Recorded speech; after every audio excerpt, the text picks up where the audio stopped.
एक बहुत सुंदर कथा कल आचार्य जी सुना रहे थे हमको कि एक राजा थे, उनकी एक घर में कोई संतान का जन्म नहीं हुआ। ध्यान से सुनना।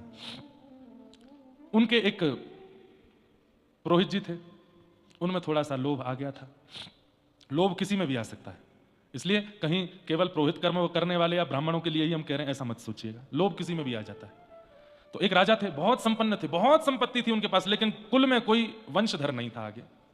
अपने पुरोहित जी से कहते थे कि कुछ अनुष्ठान कीजिए, कुछ यज्ञ कीजिए, घर में कोई तो बालक संतान हो, और पुत्र ना भी हो, पुत्री हो जाए तो फिर पुत्री का जिससे विवाह करेंगे उसको अपना राज्य दे देंगे। तो खूब अनुष्ठान आदि किए, लेकिन भाई समय से पूर्व कुछ नहीं मिलता, समय होने पर ही सब मिलता है। एक समय आया और रानी गर्भवती हुई, और उनके गर्भ से बड़े शुभ समय पर एक पुत्री ने जन्म लिया। पुत्री के जन्म का समय लिख लिया गया और उससे पूरी कुंडली बनाई उस पुत्री की। और कुंडली जब बनाई गई तो उस कुंडली में एक ऐसा योग था कि वो पुत्री, वो कन्या जहां रहेगी वहां लक्ष्मी की वर्षा हुआ करेगी। मतलब यदि वो राजा के पास रहेगी तो राजा संपन्न होगा, और जब उसका विवाह हो जाएगा तो जिस घर में विवाह होगा वहां कोई कमी नहीं रहेगी, साक्षात लक्ष्मी ही है।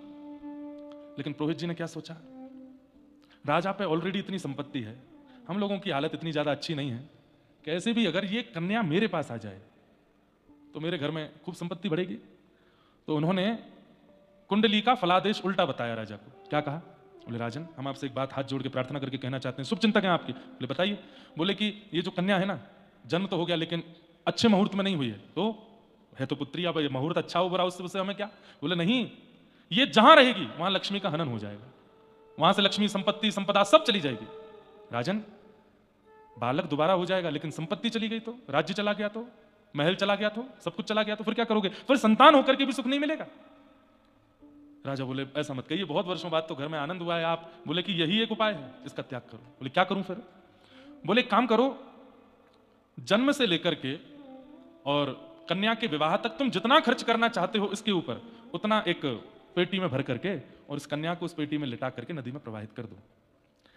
मतलब जितना खर्चा तुम अपनी पुत्री पर पूरे जीवन करना चाहते हो उतना एक पेटी में भर के इस कन्या को लिटा के और उसको नदी में प्रवाहित कर दो।